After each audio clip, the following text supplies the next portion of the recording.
He keeps himself in trim by bending bars of iron. This bar is the genuine article which we tested before he began to play with it. Beyond the bend, beyond the bend.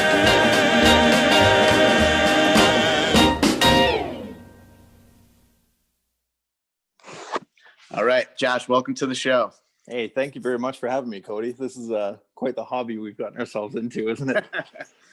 All right, well, since you will be the first crowned Beyond the Bend Rookie of the Year come the end of the year, because I don't think anyone else has gotten as much done as you have in, what is it, been 8 months? No, it's 5 months now. Okay. So it's still fairly new, but So what was it, like 3? Take me back. So all right, let's start it proper. So the who was origin the of first bending. person you've seen bend some steel? So I think it just goes like with everybody else, going back to like the 1970s World's Strongest Man, where they're bending rebar with the worst technique you could possibly bend with. And, it's no wonder that like Bill Kazmaier almost tore his shoulder out doing all that stuff. But that's probably the first time I saw someone bending steel. And then, to be quite honest, I never took an interest in it. I was like, oh, it's kind of cool. And then focused on their log lifts and everything else, right? But yeah, that's probably the first time I saw somebody bending steel. Cool. And then what sparked your interest back like five months ago or whatever? Oh, man. So this is kind of an embarrassing story, but kind of funny at the same time. All right. When in May, when COVID hit hard, we were told all of our competitions were canceled. So I kind of went through a period where I was kind of down on myself. I'm like, what the hell? And out of boredom, I downloaded the app TikTok because it reminded me of Vine from way back in the day when I used to make stupid videos, and I love making stupid videos. So I checked it out, and there's a lot of garbage on that app, but I came across some videos of challenges. So people were taking just regular chicken eggs and trying to like crack them in their bicep and in their hands and anywhere else they could. And I was doing pretty good at that because I'd done grip strength sports before then. And then they just started popping up. And then I came across Dave Whitley and Tim Fox performing strongman, and I saw them bending steel and nails. So I decided to give it a shot. And I went out to the local hardware store and bought some 60 penny nails. And I came back and I'm like, well, I've seen him bend in t-shirts, but I think that's going to hurt. So, and then I saw someone bending in blue Cordura. So I'm like, okay, what do I have around here that I could use? And I found a bag that I, those old camping chairs that fold out. There's a bag that it went into, and I cut that up into little strips and then try to bend that. And that was an eye-opening experience to try and bend a 60 penny, even with wraps, man. I couldn't believe that someone could be that strong to fold it like nothing. Yeah. It didn't make any sense to me because I've been in strength sports forever. And to see someone just annihilate a 60 penny, it was so frustrating, but at the same time, it sparked my interest. I'm like, I have to know how to do that. Yeah. Yeah. It kind of, I mean, you've listened to the episodes and it comes up here and there, and it's like, it's not a trick, but you could say there's a trick to it. Right? Like, because you do have to have some amount of strength to do it. But if you don't know how to do it, you're not really going to be able to do it, really. Like, absolutely. It's such a tricky thing like that, because my friend asked me recently. So he's like, what is it? Is it that you're just getting so strong? I'm like, I'm definitely getting strong, but there also is a trick to it. And then there's like this whole mental aspect of like believing you can do it. Like it's just such a strange thing, you know? I think you're just getting tougher. You just right. It's funny when so I started progressing through and bent the 60 penny, and then can't remember what I ordered. What happened was I ordered some blue Cordura from gripandbend.ca, which handles a lot of bending stock up here. Yep. They sent me some Iron Mind wraps, but they also threw in a blue nail and a yellow nail at the same time. Nice. So I cranked through those like nothing. So I'm like, okay, I'll move on to the red. So I ordered some reds and it showed up, and I quickly learned that I wasn't ready and my hands hurt. And, being in athletics for so long, when you're out of position. Like, I knew I was strong enough to do it, but I was not in the right spot to do it. right? And I remember, I've got one here. I remember grabbing one, brought it up here, and I tried to chicken wing the stupid thing down here like this, and it was going nowhere. Like, this is so frustrating. And I remember my wife watching me like, what is wrong with you? But yeah, it is such an awkward.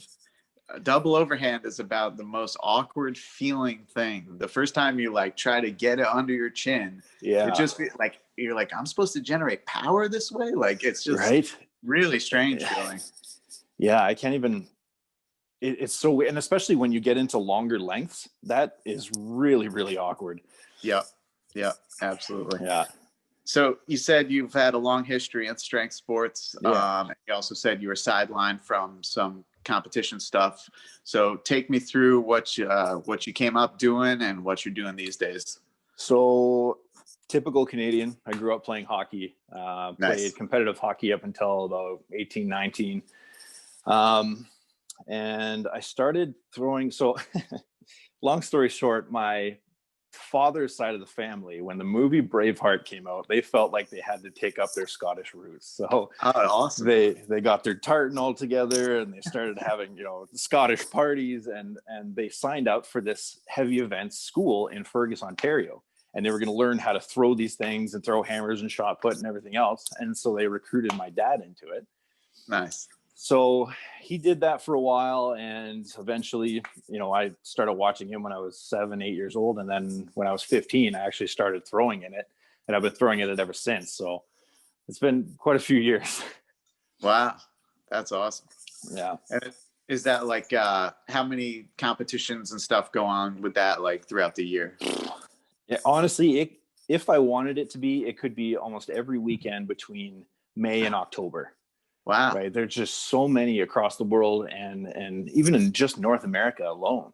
Yeah. Like, there's just tons of them. And now that I'm in the pro level, you kind of have to pick and choose, and a lot of places won't have professional ranks. So it does get a little bit more limited. And I haven't headed over to Scotland yet to compete. So I'm really hoping to do that next year. We'll see what happens with this whole pandemic thing. But right. Yeah. Wow. Have you connected with any of the other guys in bending that have the throwing background? I think there's a couple at least. No, actually. Well, there's a fella I met in Loon Mountain last year, Kyle. He started picking it up, and he's shown interest in it, and bent a few 60 pennies, and he took a break for a while, and he's back in it. But he's the only other one I know. Look on the Steel Shredder group, Simon Stewart, that just thing just bent. He snapped a red and a single David Horn wrap, which is very, very painful, hard feat to do. I believe his background is in throwing too. Oh, okay. Is he American? He's American, but then moved to Denmark. I think he's been over there like 12 years. I was just watching something on him the other day. Okay. Cool. Yeah. So so someone from jiu-jitsu said, like, he saw me doing the bending thing, and he said, like, the next thing you're going to be doing is like tossing the caber or something like that. And I'm like, Google it real quick. Like, what the fuck is that? And it's like, I was like, that looks pretty cool. Oh man, it's another fringe sport, and and the people that are in it love it, and it's such a great culture to be in.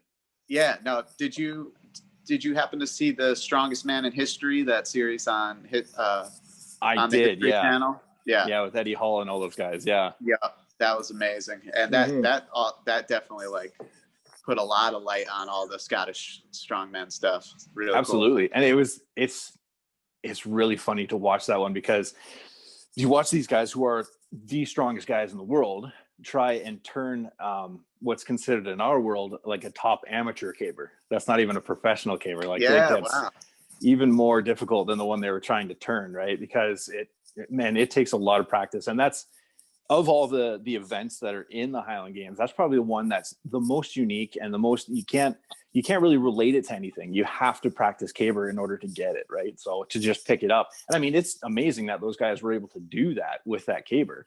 Yeah. But it's eye-opening the first time you try and pick one up. It looks so difficult. That was like, out of all the stuff they did on that season, that seemed to be like one of the most awkward ones for sure. Yeah.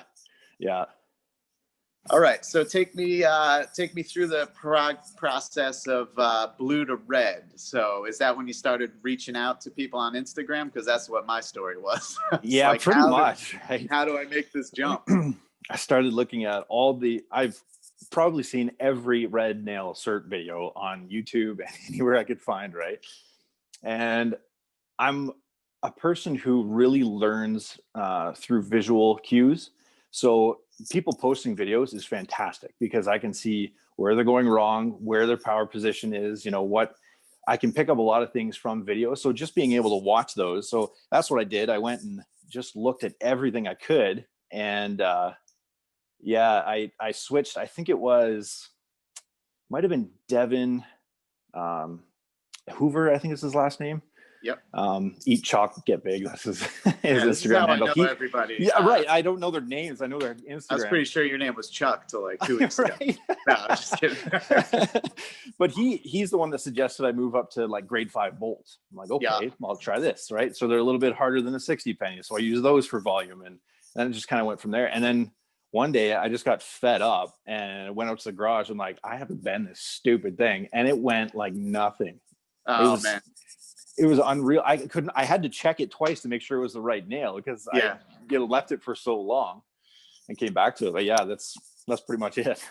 That's awesome. Yeah, that's when I started. I reached out to Jaden Majensky. He told me the same thing. Get yourself some grade 5s and grade 8s. And it's a big gap there. And what JT was saying on the show the last week, that from red to gold is also a huge gap. Like you got to fill that in somehow too, and you're also dealing with a very odd length to that bar. And there's not a whole lot to fill that space too. You got to get really creative. That's its huge advantage. From what I've heard, it's not a particularly strong bar as far as like cert bars go. Cause I think, they were saying it was only like 530 pounds, but 530 at 8 3/8 inches is unreal. Yeah. Right. Yeah. So have you ordered your red yet? Or have you? Yeah, it's on its way. Okay. Waiting on it. I know. But I did my gold braced just with the leg crush, and it was even awkward with the length, just like that, just like trying to get my legs that far apart. And but I felt like once it went pretty, like once it was significantly kinked, it kind of wanted to go. But yeah, I mean, I feel like there's certainly Derek Grable is doing like thicker stuff, no doubt, just shorter. And he did the gold and double wraps, and a bunch of people have taken it down in doubles. But it's so frustrating because even the bar I took down yesterday is a 600 pound rated bar, right? So this is 70 pounds less, and it's so frustrating to have this sitting in my garage unbent. I think that'll be a whole thing. I'll have to move to some longer lengths and get comfortable to that position, right? Yeah, just order some stock and just like start moving it out like a quarter of an inch, like every couple of weeks or something. All right, so why don't we talk about just strength training in general? Like, do you have the means to still train like strength at home? Yeah. So a few years ago, I invested like $900,000 into a home gym that I really didn't have money for, and it's paid for itself so many times over. So now I have a setup here in the gym or in the garage, and I'm able to actually get most of my main lifts in. And then I'm also doing some Highland Games throwing. So from October to beginning of December, maybe the end of December, I'm kind of just doing what I want to do. If I feel like going to squat, then I'll go squat, or there's no set up schedule for me. When January hits, that's when I get into like the real programming and getting back into throwing. So nice. Hopefully it'll be worth it next year and we'll actually have a season, but who knows? Similar story here. Like we finished our basement, I think it was done the end of February, and a friend of mine was like, I have a squat rack and a bench if you want it. And I was like, yeah, absolutely. And like, it's been the savior of this time, just having this area down here to do the shows, to do bending, and having the weight room is like, been such a savior. I've like feel for people that don't have something set up at home right now.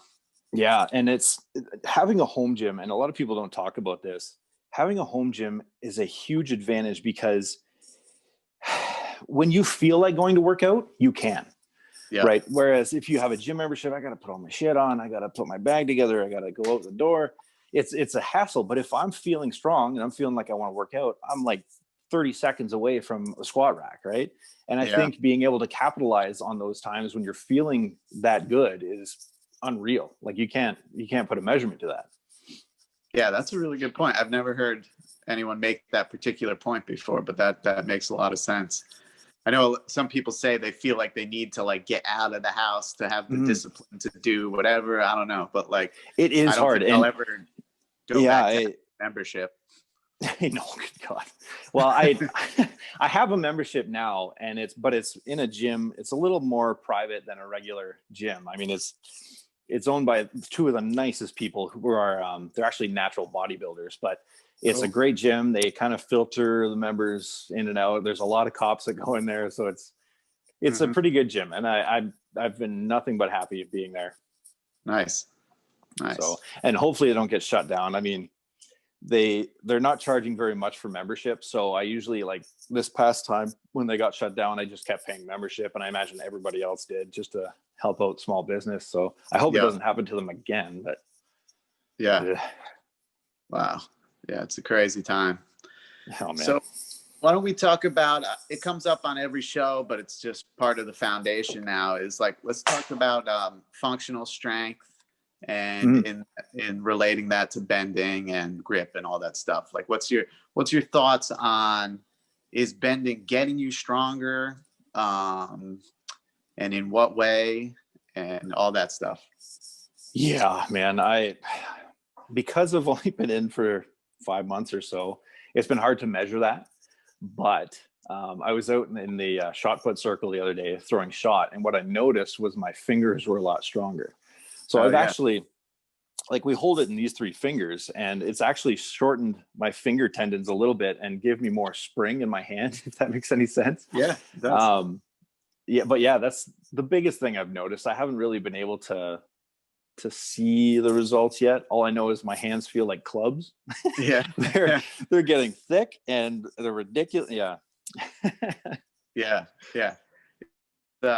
It's pretty interesting. Like I definitely think it like built, I mean, I think Don, maybe some other people have taken pictures, but it's like, it builds your tendons, you know? And I don't absolutely. think that's something that like, I don't know enough about like, anatomy to like even get into that, but it's like that's just, what is that? That's just time, repetitive like stress on that's going to build it over time. That's not something you can really set out to strengthen, or is that something? That's definitely repetitive ripping of muscle, tendon, and fiber, and rebuilding, and just building that little bit of scar tissue over and over and over again, right? And getting used to that type of stress on your joints. And I talked about this with somebody the other day, and bending.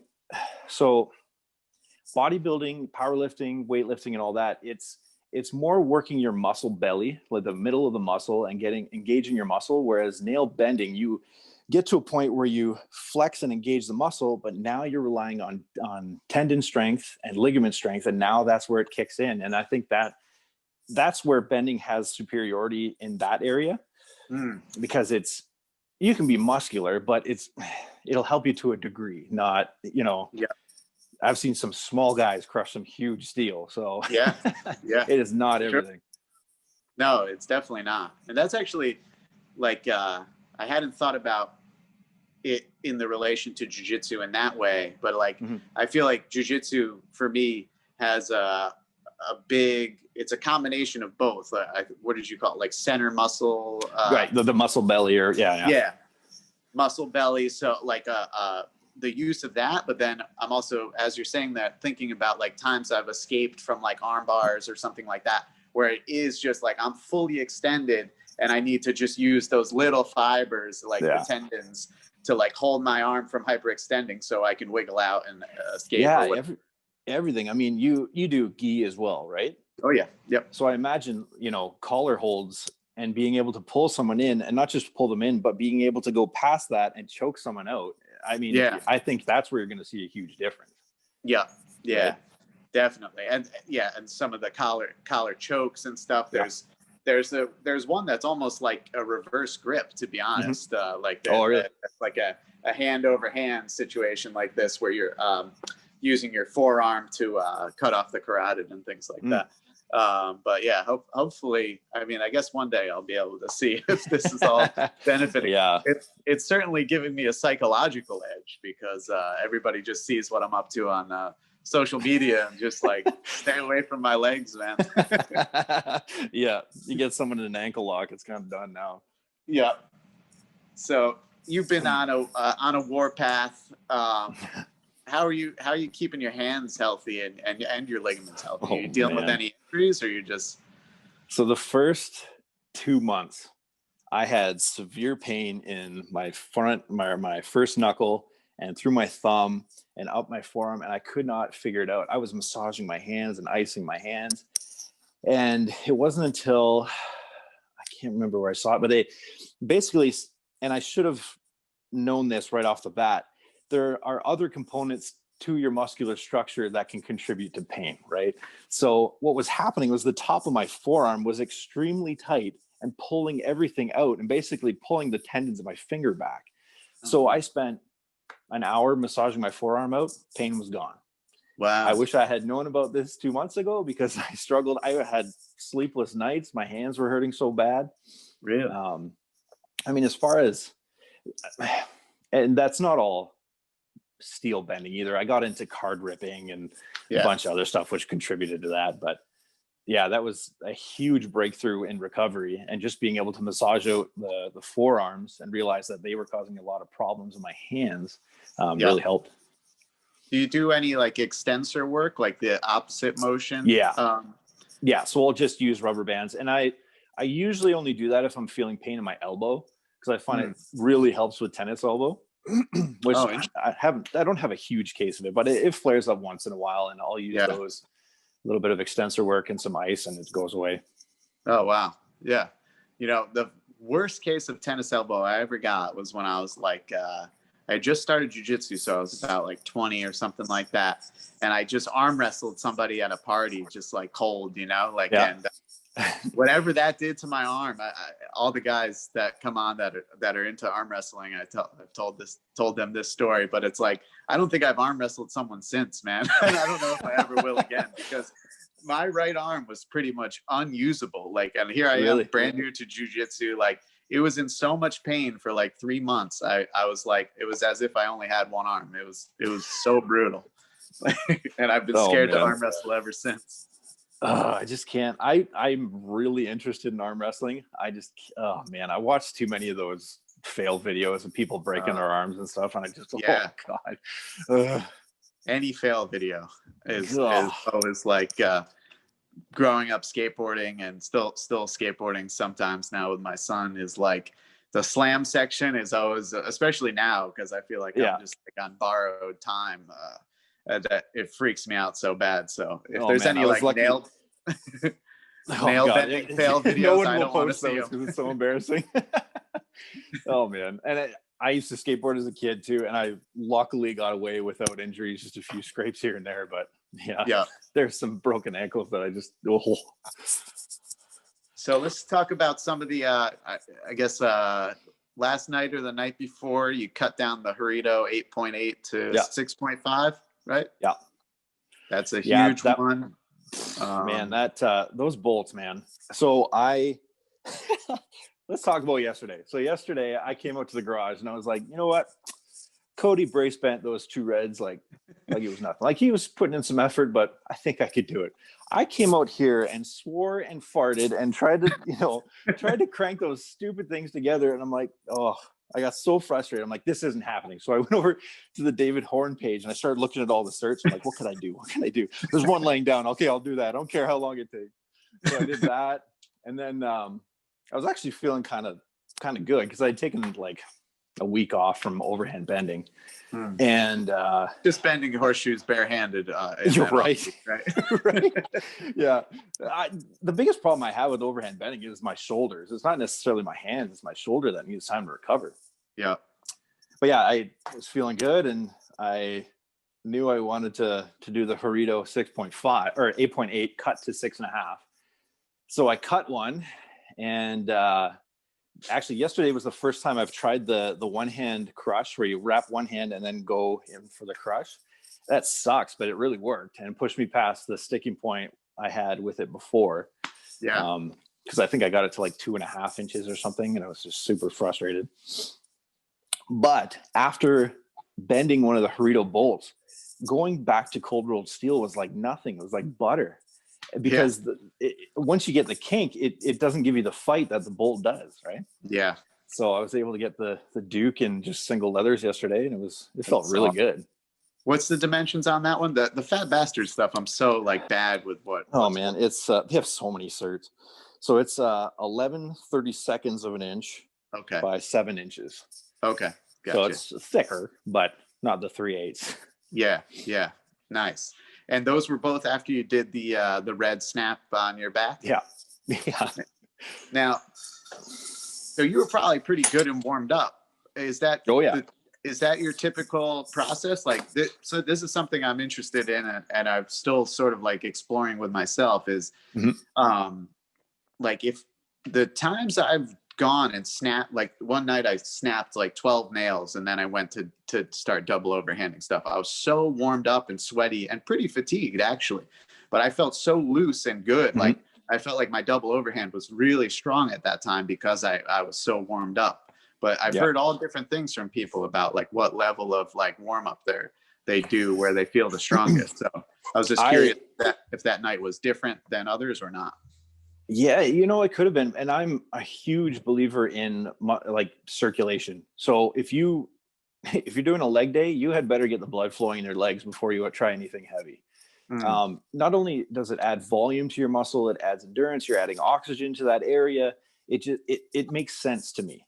So if I go to warm up for like a bend, I often do isometrics. So like right now I'm using the 10.9 for isometrics, and I'll get up top and I'll sit into a hold where I'm about 80% effort, and then go to 100% and come back to 80 until like everything's feeling loose and feeling warmed up. Right? You have, the muscle has the potential to expand and engorge itself and release or take in more oxygen. So why not use that? And injury prevention is one thing, but just muscle output is the huge benefit, right? Yeah. So would you say that you were more warmed up that night than other nights, or just? Oh yeah. Yeah. Especially my midsection. I don't know if you watched that whole video, but like right after, my ab cramped up so hard, and I was sitting over here laying down like with a 45-pound plate trying to massage my stomach out. It hurt so bad. Yeah. But yeah, that was fun. Those lying snaps, man. Like one, snapping is brutal to begin with. Like I hope it catches on here more in the States. Like it's so interesting to see regionally the difference in people's interests and sort of what they put as like the top tier of like this weird sport, right? Like the British guys, like I communicate with Dan pretty often, and he's just like pretty much only interested in snapping the biggest stuff the fastest, really, in single reps. Like, well, that guy's a freak to begin with, but he doesn't really care. They don't really care about double overhand over there in Europe and stuff like that. But then here in the States, I feel like double overhand is king, and like that's kind of like what is the most respected styles, and everybody's kind of like hunting the search for double overhand. But I think they're both awesome. Honestly, I'm working double duty trying to stay competitive in both right now. Yeah, absolutely. Why not, man? I mean, you have the steel, you might as well. Yeah. I just think, and I honestly think I felt a huge jump in my strength in general when I spent like a good couple weeks doing primarily snapping. I just felt like my hands got a lot tougher, and I that's like that's when I came back and did the red and iron mine pads for the first time. I had it in leathers for quite a while. Even a 6-inch one in leathers. So maybe it's just my crazy mind. But after doing a lot of snapping for like a few weeks in a row, I came back, and then it started going in the iron mine pads. So I don't know, but I forget where I was going with that. But but it's such a good workout though. Like just snap. I mean, my first attempt at snapping, I think I was snapping a horseshoe, which is ridiculous. Yeah. It took me 43 minutes to get done. You know, I couldn't have just started with a 60 penny or something stupid. Right? I know. Oh my God. That was the first. I don't know if we were friends on Instagram at that point, but the first time I really butchered myself in this was trying to snap Polo St. Croix. So it's a good couple steps up from the ultralight. And I spent an hour doing that, skinned both of my hips, and just ripped my hands apart. I walked upstairs and my wife was like, "What is going on with you?" What did you do to yourself? Yeah. And then I took about 3 weeks off from it. And then I got my revenge on it one night and snapped it. Oh, nice. But, yeah. The same horseshoe? Yeah. Yep. Yeah. And that's tough because that gets work hard into a position, right? I know. People told me not to try it, just to start a fresh one, but I had a grudge against that. You had a grudge, yeah. Oh, man. Yeah, it's so funny, you know, getting into a battle with a good piece of steel. I tried the headless Goliath, and it was I want to blame it on the strength of the steel because I honestly have no idea what it is, but I bruised my groin was so bruised. My wife was actually concerned. She's like, "Should we go to the hospital? That is so purple. Like, are you bleeding internally?" Yeah. "Oh, it'll be okay." Yeah. The inside of my leg and the back of my groin, it just and I followed that thing for an hour and a half before I had to give up. Yeah. Those long bars, the pressure it puts on your leg, like, it's just so, I mean, it's like, I don't know how you activate all your strength dealing with that much pain. Like, it's wicked. Yeah, it comes to a point where it is just pain tolerance. Yeah. Like, you're strong enough. It is just now whether you can stand the pain. Yeah. And in my research, I've seen a lot of different ways of people wrapping towels and stuff around them. So I guess you just got to figure out which is the best way to do it. And I can't look past being an amateur because I still have no idea what I'm doing. I bent the Goliath, but to go to a headless is just, I can get it to a point. So I might try again, maybe in a month or so. So we'll see what happens. Nice. So what else? We got the Horito. You did the barehanded horseshoes for Bud. That was really cool. Yeah, that was a really neat event, eh? Like, that was pretty cool. Oh man, I went to look at the video today and it said it was blocked for copyright. So I hope they figure that out because I know he wanted to have it for archives. I heard that. I think they're working on it. I did hear that. So I think they're working on getting that back up. I don't know what the problem would have been, but that's a shame. There must have been some music or something somewhere that somebody used, right? Yeah. Take me through some of the other ones that you've been up to recently. You got what else? You did a A2 and a single wrap. A2, single wrap. Yeah, that was, oh man. What I'm finding now is the big hill to overcome is that point in your hand. That is your pressure point, your comfortable spot, if you want to call it that, and just building up the scar tissue in that area because holy shit. It takes so much pressure to bend some of those. And bending the yellow nail, it was actually a fat bastard quarter stock, but it was the same equivalent as a yellow nail.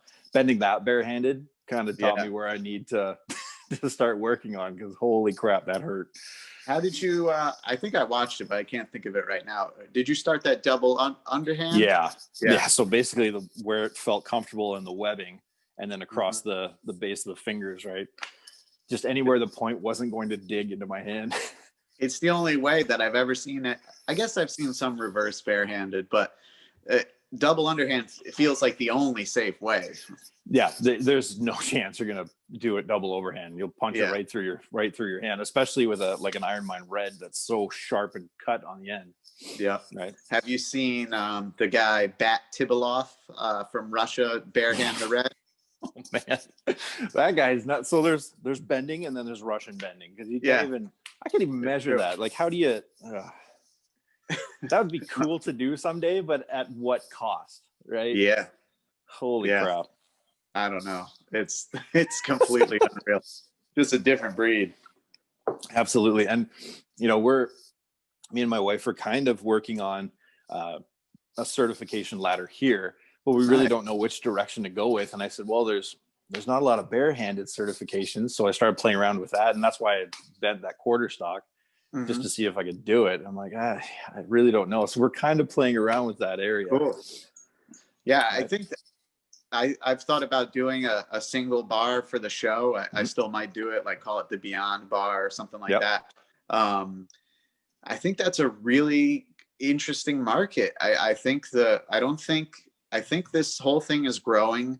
I think certs are really cool. There's not that many of them. I mean, people are ordering stuff internationally to get on rosters. You know what I mean? And that's, we talked about it. And I was wondering, I'm like, well, I don't want to do bolts because I don't want to jump on Jan's area. But my wife was pointing out, like, there's nobody in North America doing that.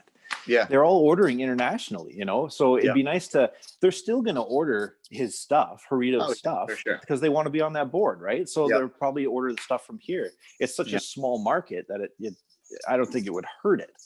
Oh, I don't think at all. I think really it's like, it's not a case. It's not a case where you just get on one roster and you're like, okay, that's good enough. It's exactly the opposite. It's like, okay, I'm on that one. Like, well, I should be on this one. And then, like, let me check out this one. And, it becomes part of the game for sure, Yeah. And I was thinking about that today with the red nail. And I know you're looking to cert, and everybody looks to cert on the red nail, right? And it'd be nice to go to competitions next year, like in the Highland Games, and have them say, oh yeah, this is Josh Goldthorp. He's certified on the Iron Mine red nail. But then I'm thinking in my head, I'm like, yeah, but I also did this, right? Like, I did harder stuff. Like, the red nail is not the end all be all, Yeah. But that's what people know because it's been out there for so long. Yeah, I was explaining the whole thing to my wife,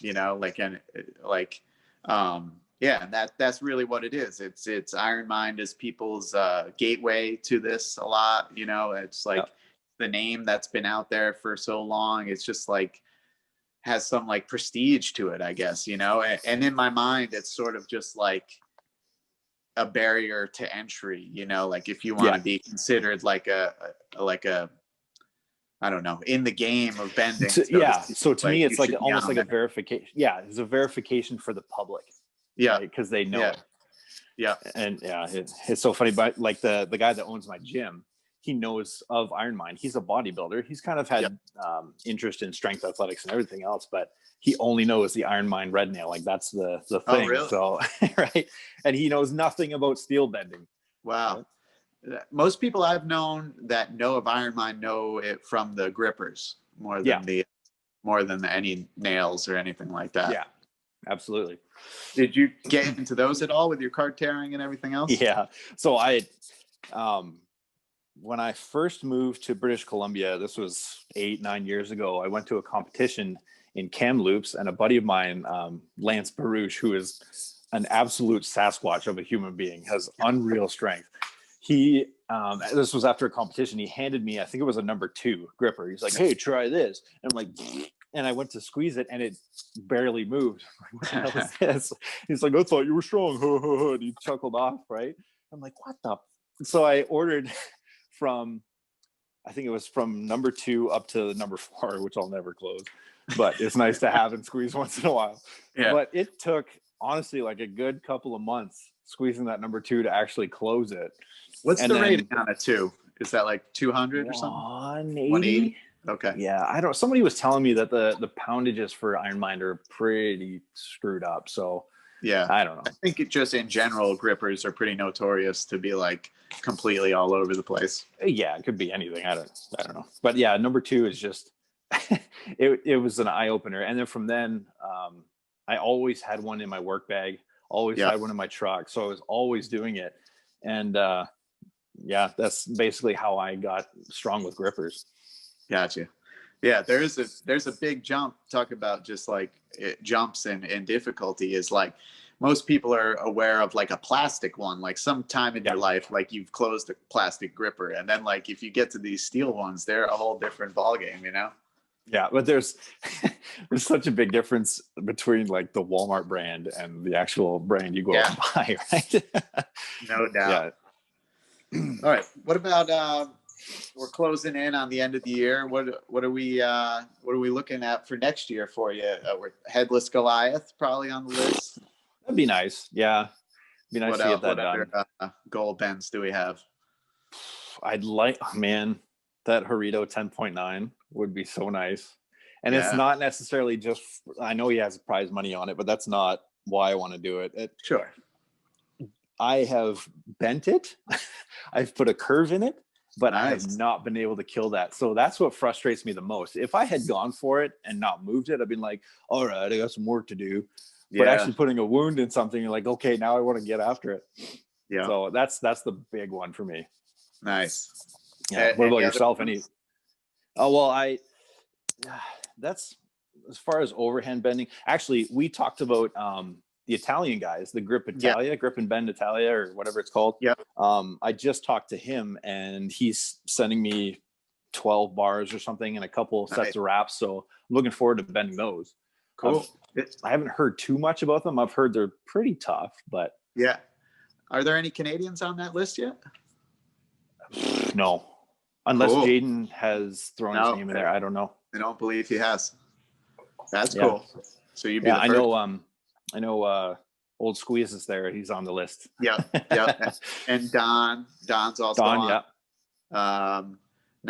Not too many American guys. I think those might be the only two for now. So that'd be cool. Yeah. And again, it's just an international thing. I think once guys get into it, there'll be more North American names on there. Yeah, for sure. Once people start realizing, like, getting their friends into it and splitting the shipping costs. Oh man, it's more than the product itself. It's crazy. Yeah. How about other styles of bending? You looking at any other horseshoe goals or brace bending goals, snapping goals? Crazy. I would like to heart a ultralight barehanded. That's just something I haven't gone to attempt. Like, I haven't really gone after it, so we'll see. I wanted to build the scar tissue in the hands up a little bit more before I went for that one. You'll get it, I'm sure. But yeah, it's interesting. I love having like David Horn's page and a few other certifications to look at, because I didn't even know these existed. And I look at David's and like, what's a Goliath bar? Well, let's go to YouTube and find out what a Goliath bar is. Yeah. So there's so many on there too. It's like the trick is with some of those, especially the like world records by body weight and stuff like that. Yeah. I think you got to order the steel from him on those ones. Yeah, because like there's the Grip Feet page, which we've all been getting on as of recently, but for the actual world records page where it breaks it down by body weight and stuff. Oh wow, I didn't even know that. Yep. So if you just go to like the main page, there'll be like Grip Feet and then world records and then like the store and then all this other stuff on the main page. So then if you go into the world record page, there's a whole bunch of other stuff in there, but I just think it has to be World of Grip rated steel for that stuff. Yeah. But it's still a lot of really cool stuff on there.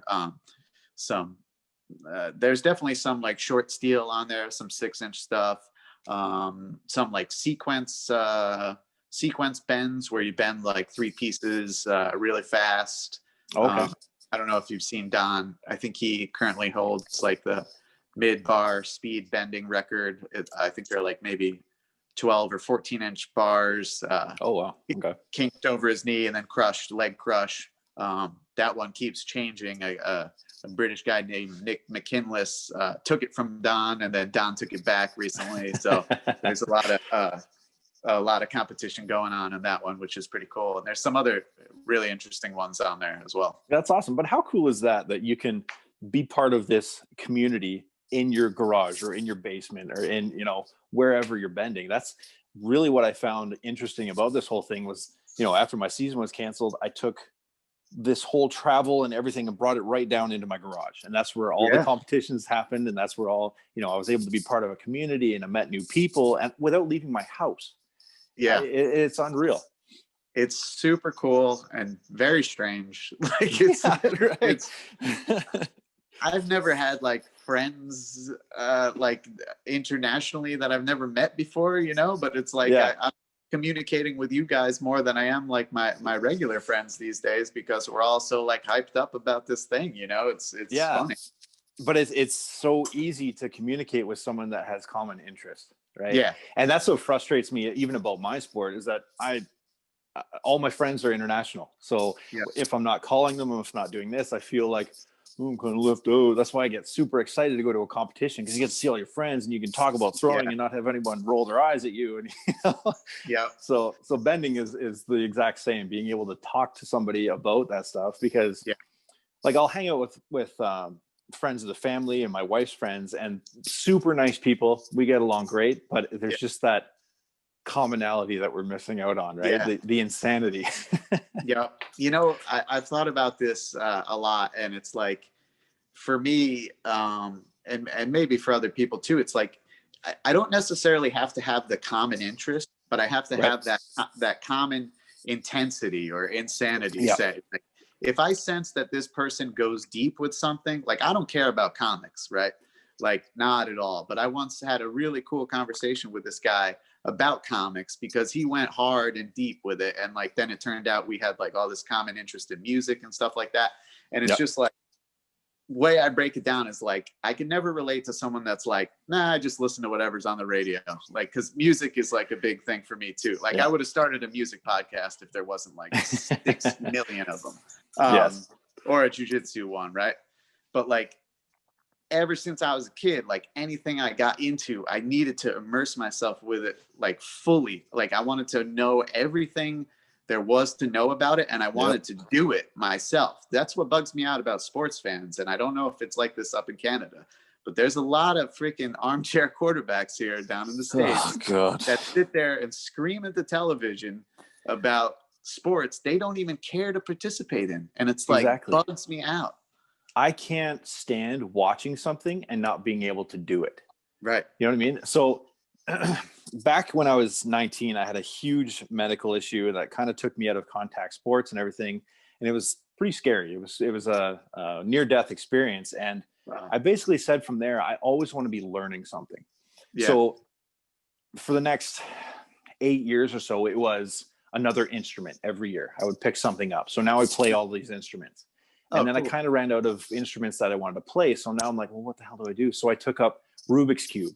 So now I can cube, you know what I mean? I'm speed cubing. And then after that, I took up juggling for like, I was juggling for a while. I just cannot stand watching something and knowing that all I have to do is put in the effort to figure out how to do that.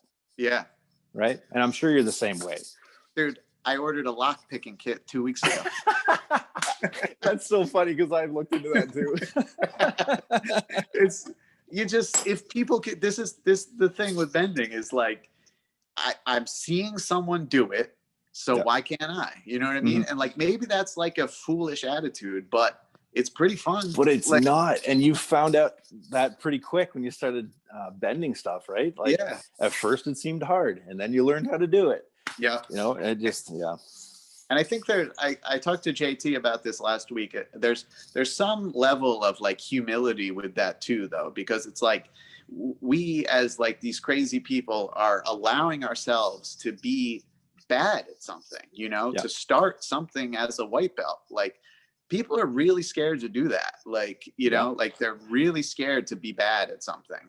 But that's where you get the most reward because you really pick up speed, right? And you start getting all these achievements and you feel good and you meet new people. And that's, I resent the white belts because of the rate of skill development. Like when you go from knowing nothing to having access to so much, you develop so quickly, you know, like, and that's kind of like why I'm trying to like do these bending tip videos and stuff like that, because bending was an interesting one because it's like you were really on your own trying to figure this stuff out, watching videos. Like you said, there's not a lot of info. I mean, Jaden had to send me a video privately of Tommy Jennings rapping, you know, like try to find a rapping video, you know, like before Delmar put one out for me. Like there's nobody breaking down rapping proper online. Like it's really interesting. It seemed to be very hush hush for some reason, because a lot of it was controlled by performing strongmen. Yeah. And not to shit on performing strongmen or anything, but you really have to be careful with it, because not only are they selling techniques on how to do things, but they're also selling themselves, because a lot of these people do coaching, right? So 100%. I found that out pretty quick trying to ask like Chris Ryder advice. He would give me advice to a point. Yeah. You know, and he kind of treated it like there was this hidden secret that I just had to commit to and pay for it and everything. Yeah. Like, it's not, you know. Yeah. So I kind of got away from that. I did some of the performing strongman stuff for a little while, and then I'm like, no, if I'm going to take up steel bending, I really need to get to talk to the people that are actually in it. Yeah. And not just showing it on stage. Right. Yeah. Yeah. There's some of those guys are super strong, crazy good benders. Like Pat Povolitis is a monster. I don't know if you watched his stuff, but monster bender, really cool stuff. And as much as Iron Mind is a gateway, like those performing strongmen are gateways into this for people, you know, like, and, but there's definitely a self-interest there to keep some mystique, you know, like I don't think they, you know, we kind of throw around the term sport with this, and that's very much the way I think of this. You know, I don't, I like, so there's no real secrets like that I'm trying to keep from anybody or develop. Like, I don't have any interest in, like, there's no benefit to that for me. You know what I'm saying? Like, but I do understand why those guys need to have an edge, because it's what they do, you know? Like, and talking to Dave Whitley, I mean, he was really nice off the bat. If I had questions, he usually answered to the point where I was going to be safe, but I still had to figure it out on my own. Yeah. And he was really good. And Tim Fox, I think what separates Tim Fox, have you heard about him before? Yeah. I'm aware of strongman storytelling. I just started following him. Okay. Yeah. He has a normal day job. So performing strongman is just something that he enjoys. And he is able to give a message that he wants to give out. And I know he gets a little bit more religious with what he's doing, but he's more approachable. Yeah. So he's actually answered quite a few questions I've had in getting into steel bending and stuff like that. Yeah. The religious aspect to many of the performing strongmen is something I find very interesting. I don't know where I'm going with this, but it's just, I've noticed some parallels, and actually the fact that you said you had a catastrophic event young in your life, that's something I've noticed, that many of the strongest people in the world have had some debilitating thing happen early on in their life. If you do any research on the Mighty Atom, he was like super ill when he was a kid. I believe Dennis Rogers had something go on. Oh, really? Yep. Do you know who Marvin Eder is? So he was really, really ill when he was a child. I was like doing all this research. It was bugging me out. All these dudes had crazy, debilitating stuff happen to them when they were kids, like medical stuff. That's so really funny. Yeah. It's almost like an overcome kind of I don't know if it just builds their attitude or whatever, but I mean, it changed the way I look at everything. So I can imagine, you know, they probably did the same thing for them. Sure. Yeah. It's really crazy. But I don't know, like the secrets aspect of it. Adam kind of touched on that in his podcast. Like when he was on, it's like, I do understand it, but it's not necessarily like what I'm about with it. You know, like in martial arts, I would never hold anything back from anyone, because I have the attitude that, like, if everything's out there, then all we can do is evolve and get better. You know what I mean?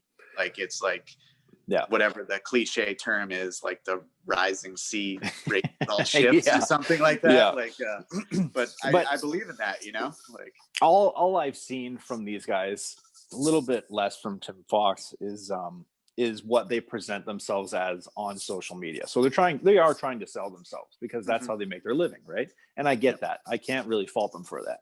Yeah. So yeah, in a sense, I would like them to take it on and be able to see someone who's taking something extremely seriously and be able to point them in the right direction. Right. Rather than just kind of like, well, I'd tell you, but if you did this, or if I, if you signed up for this, I'd be able to help you. What was some of the other strongman stuff that were you rolling frying pans up and stuff too? Or? Yeah. So I was rolling frying pans and card ripping. I mean, I still do it all the time. I just ripped a deck the other night. I hadn't in like 3 months, but I just like broke. I felt like it was just too much on my hands between bending and tearing. So it's a lot, and especially tearing because you're now building callus on the inside of your hands. Now, right? Yeah.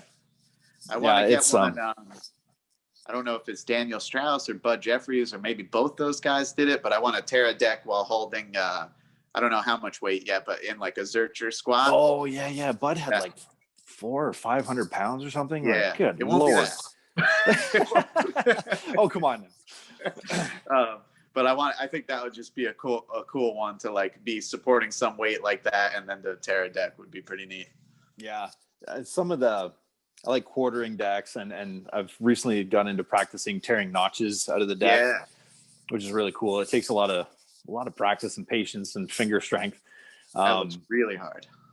The fun ones, actually, the driving a nail through a board was kind of cool. Oh, you did that one? Because there is that mental barrier that you have to get over. Like almost, I don't want to say almost anyone, but anyone that's been in a gym for a little while has the capability to do it.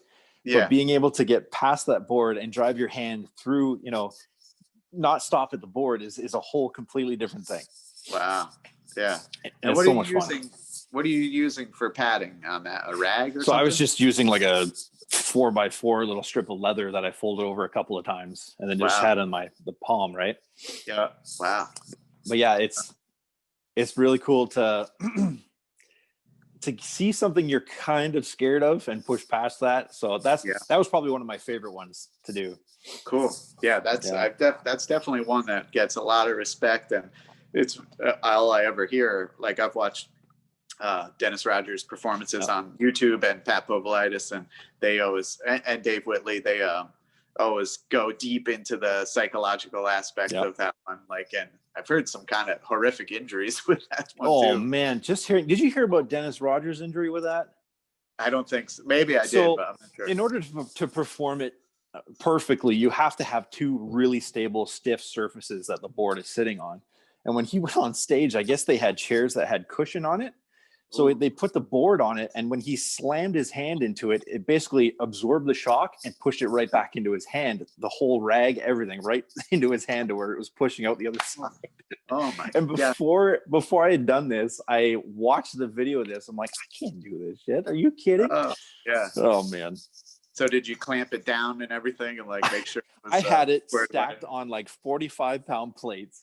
And then had like stuff sitting on the corner. I made sure that sucker wasn't moving anywhere. And I started, I think it was like an inch board or something. It wasn't anything super thick or anything. Yeah. But yeah, It was really neat and for showmanship, they always put a balloon underneath to pop it as it goes through. So I did that, and it was pretty, cool. It's made for a pretty cool slow-mo video. Nice. Did that one go on TikTok too? Yeah. Nice. Yeah. That's cool. It's actually kind of funny. You mentioned TikTok. I've had 3 or 4 serious inquiries of people wanting to get into steel bending just based on some of the videos I've been posting. It's actually kind of neat to see.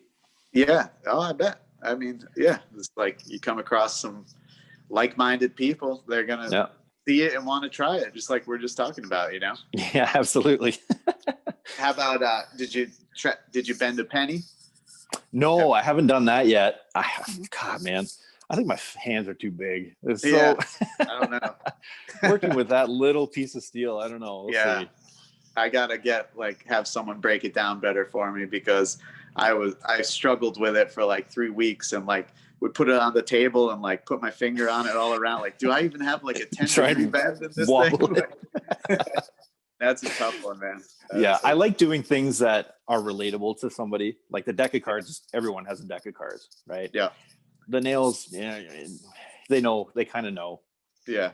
The baseball bat was kind of cool, snapping a baseball bat. Oh, how'd you do that? So the first time I did it, I don't know if you saw how I bent the Goliath bar to start it, but I basically did that between the legs and pulled it over. Oh, cool. Okay. And it went really easy. So I did one behind the back and pulled my hands forward and did it across the back. Yeah. Just like regular cool. wooden baseball bats? Yeah, just a Louisville slugger. Right. Wow, cool. And I probably won't do that quite a bit because they're like $40 a bat. Yeah. So Yeah. I'm like, okay, I've done it. Cool. They're sitting in the corner, like, remind me I've done it. So there's some guys in the jiu-jitsu world going around, like, I don't know, 10 months ago that were like straight ankle locking baseball bats and breaking them. And, oh, really? That's a move that has worked well for me in competition and stuff like that. So everybody was like, oh, you got to try this. I'm like, I don't know if I'm trying to straight ankle lock a baseball bat. I think you'd be pretty good at it, man. I still cannot believe your damn leg crush. God, man, I was so frustrated. And then I had to laugh at myself when I was done trying to bend those two reds taped together. Yeah. Like, oh, okay, Cody's the crush specialist, because holy crap. You know what I think helped develop that? Because if you listen back to Don's episode, whenever that was, I think that was like episode 4 or something like that. I'm like asking him about braced bending and leg crushing in particular, because I couldn't get past doing 2 yellows taped together. I was just like, this is too hard. I don't know how to do it. And I just started putting a lot of reps into it, and I felt like it was getting stronger and stronger. And then around the beginning of last month, beginning of October, I started doing a lot of double bolt bends. Like I did a grade 8 taped to a grade 5, a grade 5, 2 grade 5s taped together, 3 grade 2s taped together. And I think like the way that bolts just stay hard the whole time, like they never give up, like you were saying before, I think that really developed my power in that position. So I would recommend like trying 2 grade 8s and like just training on that. Yeah, I mean, I can't rule out the fact that I'm still amateur at all this. Yeah, so I'm still learning all the time, and I have not done a lot of brace bending despite the Goliath and everything. So yeah, it'd be neat to look into. And did you do? And it's good that.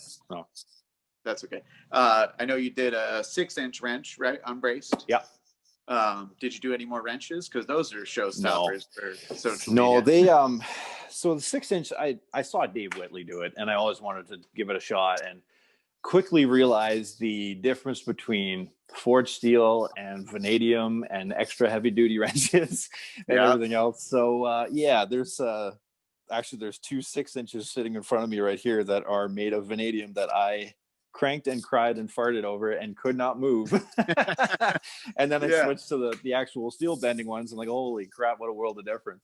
But again, it just comes down to a cost thing, man. The ones I order online, these were $8 each to bend, and I have a few of them I'll keep for, if I want to show off to somebody or something, but it won't be a regular thing, that's for sure.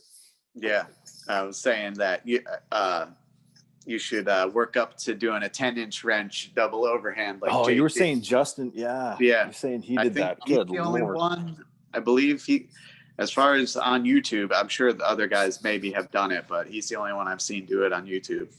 I could see someone doing brace, but I don't know about, unbraced bend. That's nuts. Yeah. I have a 12-inch over here that's wobbled. That's one of my next braced. Oh, really? On my goal list of stuff to do. I've worked. I bought a package of a 6, 8, a 10, and a 12, and the only one left to do is the 12.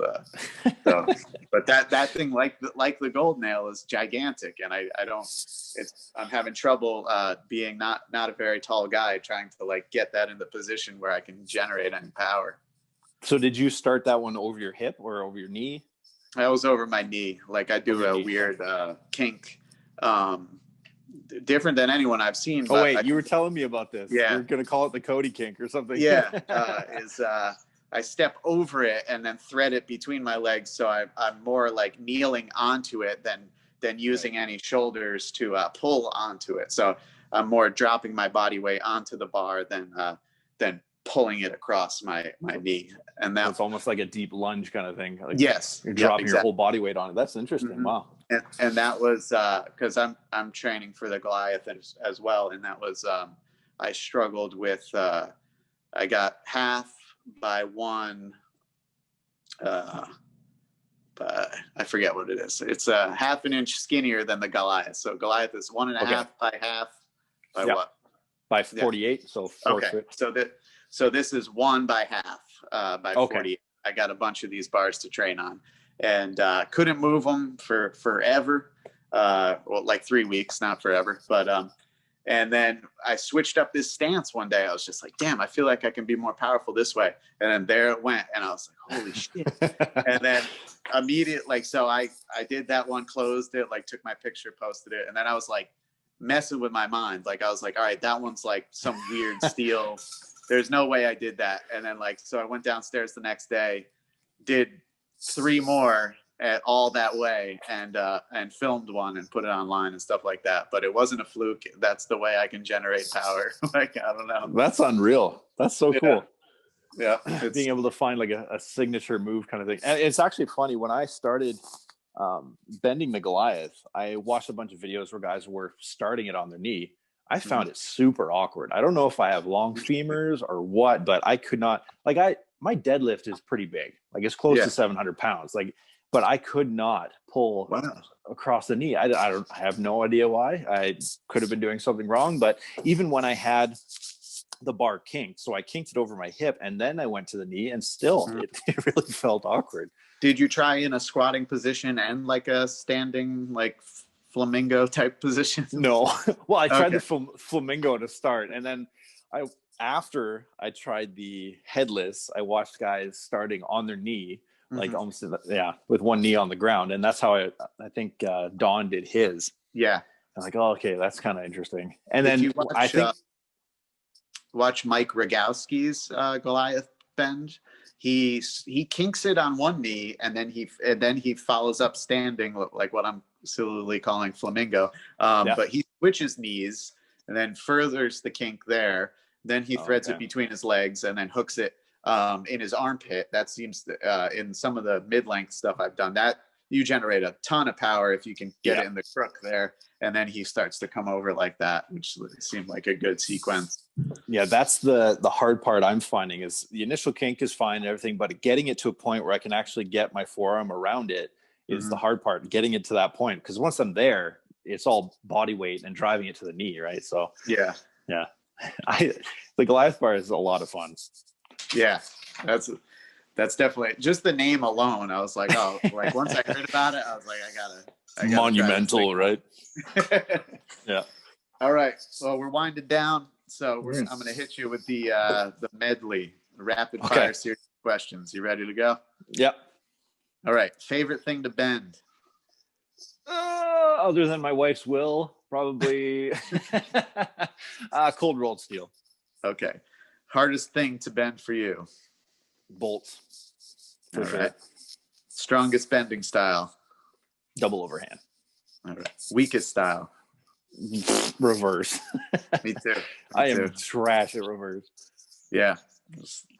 I find that most people say double underhand, actually. That most people feel, most people I've interviewed so far, they're only a couple have said reverse is their weakest. And I'd be interested to know what if it's just a preference thing or if there's some muscular thing attached to that or what. But I think the back of my wrist is actually really strong. Like I've been doing like sledgehammer pickups backhanded for quite a while, and I think that really helped with double underhand. And then I posted a video of me bending a 5/16 like grade 2 bolt or something, and I was really struggling with it, but I was able to double underhand. And then Dave Whitley came on and said, if you just push that to your belly button, like you'll melt it like nothing. And sure enough, I did the same thing. So that was a huge thing for me.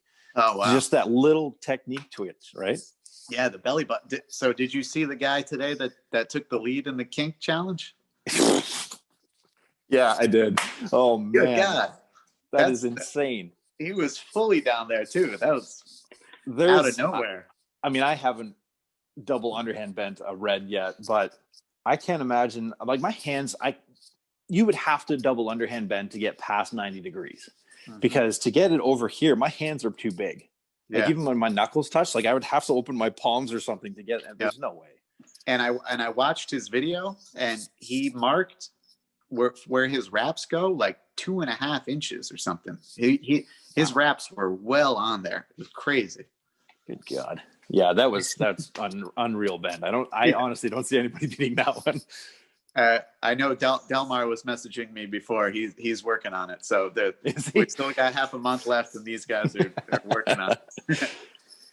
All right. So how about something outside of strength training and bending and all things strength in general that you enjoy? Music, probably the biggest one. Played a lot of instruments and just generally learning something new, right? Something weird, something different. Yeah. Awesome. All right. What's the one bend that's got away so far? That damn Harito 10.9. That's the big one. All right.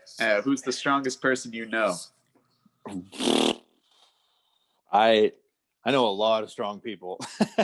I'll highlight somebody. So an old friend of the family, Dr. Reverend Kevin Fast, holds multiple Guinness World Records for like pulling fire trucks. He pulled like a military cargo plane, like not just a regular passenger plane, this giant military cargo plane. And he's the nicest guy you've ever met in your life. He's a reverend.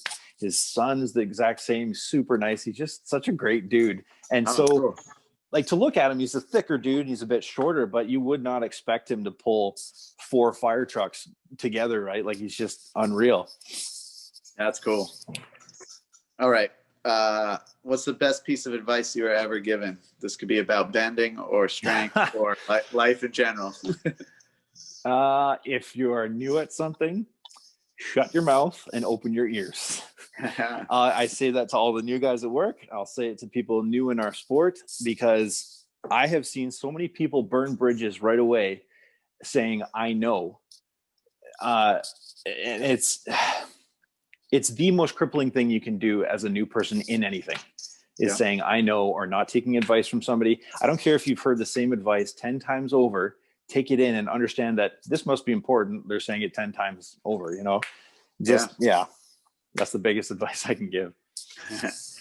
All right. I don't always ask this one, but since you're a music guy, what do you listen to while bending?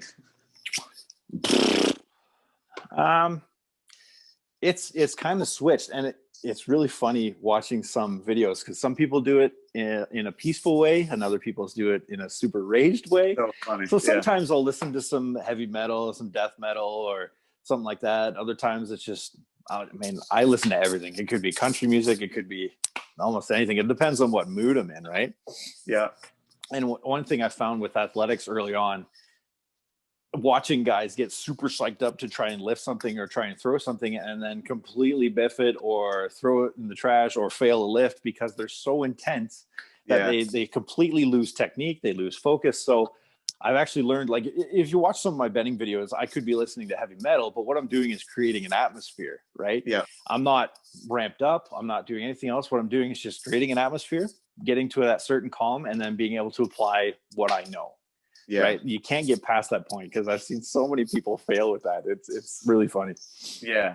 And on the Bud Jeffries episode, we went kind of deep into that, and he kind of changed my whole like thinking about that, because it's like, so for instance, for which jujitsu, right? That's like, that was my love. Like steel bending is up there now, but like I did that every day for like 2 hours a day, probably, you know, like, and I was like, I couldn't be happy. There were so many times I'd be on the mat and I'd finish a hard roll and just be like, this is like as happy as I can get right now. Like, this is so awesome. Like, and I've been doing it a long time, you know, like, it's just like, I love it so much. And for whatever reason, when I got into the strength stuff, like, so it was like, it was a whole point of like very happy. It was like a happy place, you know? And then when I started getting into the strength stuff, I felt like, to be strong and to generate power, like I had to be pissed, you know, like for some reason, it's like to feel like I had to bring that kind of stuff out of me. I felt like I had to be like angry and rile myself up and listen to like super heavy stuff. And really kind of like be dark with it, you know? So, and then like Bud kind of was like, nah, man, like you don't have to do it like that. It can be just like jujitsu. Like you love steel bending. So like when you bend, just think of that, you know? And I've kind of been thinking about that too. And I think it's probably like a much healthier way to be in general, you know? Yeah, absolutely. And God, man, I went through so many failed attempts in the Highland Games, trying to psych myself up and be pissed off and raged and have the adrenaline flowing. And I got to a point where you can't do that. And it's almost like looking at a storm and you see the eye of the storm and how calm it is in there. You have to create, like there's something going on. You're either shooting for a PR or you're shooting for a big piece of steel, but you can't push past the point where you believe you can't do it. If I don't get pissed off enough, I'm not going to be able to do this. It's really hard to describe, but the past 5 years or so, I got into meditation and really focusing on muscle fiber and nerve endings. And when I go for a PR now in the Highland Games, you'll watch me and I kind of, like I said, it's the eye of the storm. I get a rhythm in my head and I'm kind of rocking back and forth on my feet. And then I just go for the attempt. I'm not trying to piss myself off because, and that comes from strongman mentality. And that could be why I didn't get into the sport. Like I'll do events here and there, but I can't do that. Yeah. It doesn't make any sense to me. What's that? Just like getting so riled up. Getting so riled up that you lose focus, you lose technique, and you just, it's not for me. Yeah. It's really interesting, you know, like, it's like, I think, I don't know. We just, in general, like you just sort of equate like crazy angriness with like, maybe it's just like seeing the Hulk or something. I don't know. Like, but it's like, it doesn't really need to be that way. And I feel like in general, even though like those moments, it's probably is the same for you, but I find that the more stuff I accomplish, with bending, and jiu-jitsu was the same way, and skateboarding the same thing, like the glory is fleeting, you know. It's like maybe you're probably, and JT said it perfectly, like the term chasing the dragon, you know, like you're probably never gonna feel as good as you did like the first time a red nail moved for you, you know, or whatever. And it's like, it's kind of like sad in a sense, but it's also like keeps it real. Like you don't like, the guy that's like just patting himself on the back, like he's probably not going to stick around. Like it's like, but that's why having like these conversations and having the podcast and being able to talk about these things, that's where you kind of satisfy that chasing the dragon, right? Because you all have this common goal, or just being able to shoot the shit about what you're talking about, right? Yeah, it was funny. Like I remember like first win I had in competition, that I was like on cloud 9 for like probably 6 months or something. It felt like, you know, like, and then the next one I did, it was like maybe only a month. And then the next one, and then it literally got down to like, all right, I treated myself to like a nice meal. And then by the next morning I was like over it, you know, like, and it's just like when that first red nail moved in the iron mind pads, like as that thing was closing, I was like, I got to learn how to do these in single pad. Like it was just like no resting on it, you know? Yeah. And that glory, man. And that's why, and I really want to stress this, when you talk about, so I was in a fringe sport. This is like fringe. It's an even smaller community, right? So when you have this small group of people, you can't shit on those people, or you can't burn bridges with those people, because those are the only people that are going to be your fans. You can be the best bender in the world and walk into Walmart and nobody know who you are. Yeah. Right. Yeah. You have to, and you don't have to be nice to everybody, but don't isolate yourself. I've seen it happen with our sport. Guys come into the sport, they throw really well, treat everybody like shit, and then they don't get invited to competitions. Right. Yeah. You just, they quickly fizzle out. And you have to, in a sport like this, that's extremely small and kind of growing right now, you have to be able to help people out, and whether you like them or not, encourage them to encourage others to get involved. Right. Yeah, absolutely. Yeah. It's too small for anything. Like, and you're totally right. Like, it's I'm too deep into it. I think we all are, like, that I'd be talking to on the podcast, is like, we're kind of only looking for each other's like props, you know, at this point, because like the stuff we're doing looks exactly like the stuff we were doing when the first time we did it, and our like grandmas were liking it on Facebook, you know, like it's God, that's why I'm so glad you that added care. me you added me to the steel shredder. So, oh God, I love posting it because, again, the steel benders like it, or they'll critique a technique or something. But other people, it's so funny to hear from the Highlands Games guys. They're like, "Well, are you still throwing? Because this is kind of dumb." Like, of course I am, but this is, oh man, it's as you found, it's hard to describe it to anybody. Yeah, yep, it's so weird, and it's talking about frying pans. Like, so I saw a frying pan, wanted to try it.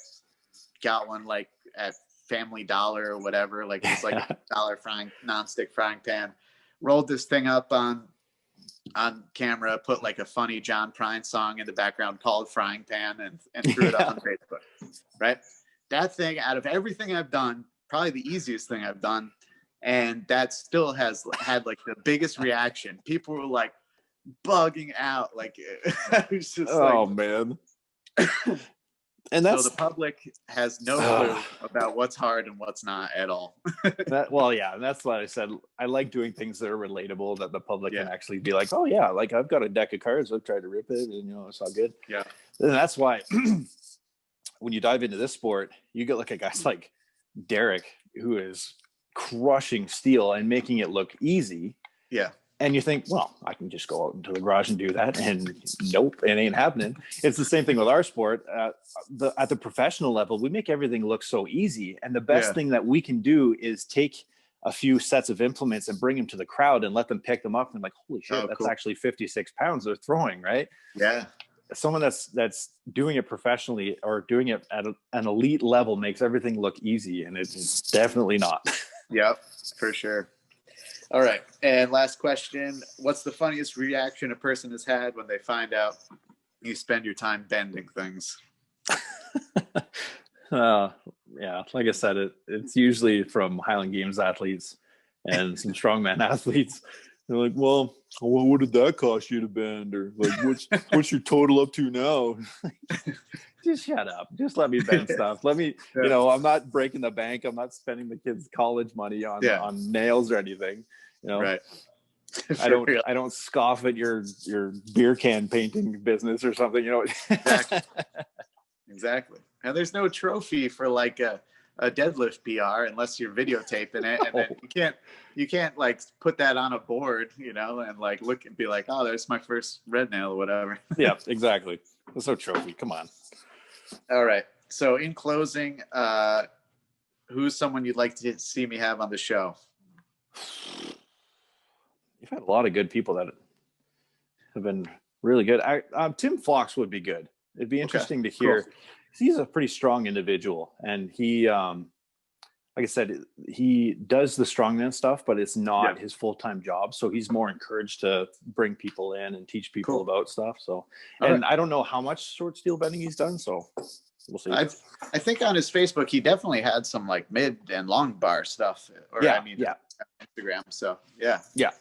I think like going forward too, there'll probably be, I mean, I don't know how many episodes I'll get before I start branching out to like the grip world and stuff, but I'm definitely gonna like just keep it rolling, and like eventually probably just move out to like the fringe of steel bending and still keep it like in line with that. Is like, I know the strongman archaeology guy, James Fuller, I've been talking to him. I'm gonna have him on. I think he's done a little bit of bending, but I'm going to just like, once I start running out of like benders that are interested in coming on, I'll probably have stuff that I assume that steel bending guys are interested in and just keep it rolling.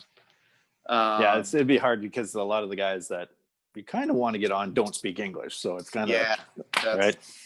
That is the trouble. And like, it's truthfully like any type of like language barrier, it's harder to get like a flow going. It's just the way it is. Yep, absolutely. All right. So how about tips and advice for beginner benders that are more beginners than you? Yeah, right. I'm still a beginner. What do I say to myself? Go to Walmart and buy about 4 bags of elastics because you're going to go through a lot of them. Yeah.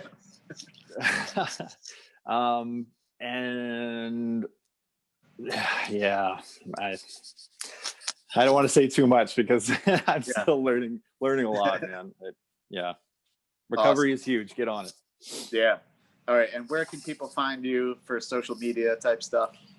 On Facebook, Instagram, and TikTok as well. Still under the Chuck and Canuck name. So yeah. Cool.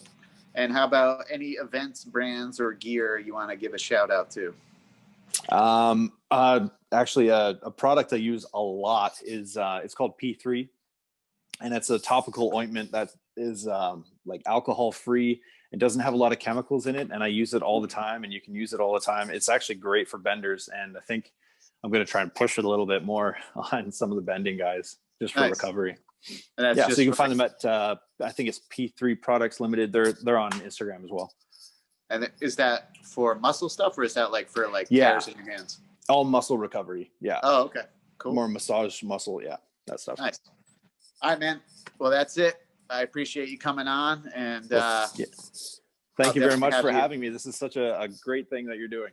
Oh, thanks, man. I'll definitely have you back on in the future, and I might do like a couple guests or something like that down the road, like have a few guys I've had on at once and like just sit down and bullshit or whatever. An argument panel. Yeah. And we'll also get the head-to-head with Squeezes probably going. Oh, yeah. December of the new year. And I got a bunch of things planned, so we'll keep you in the loop. Perfect. Well, thank you. All right, man. I'll talk to you soon.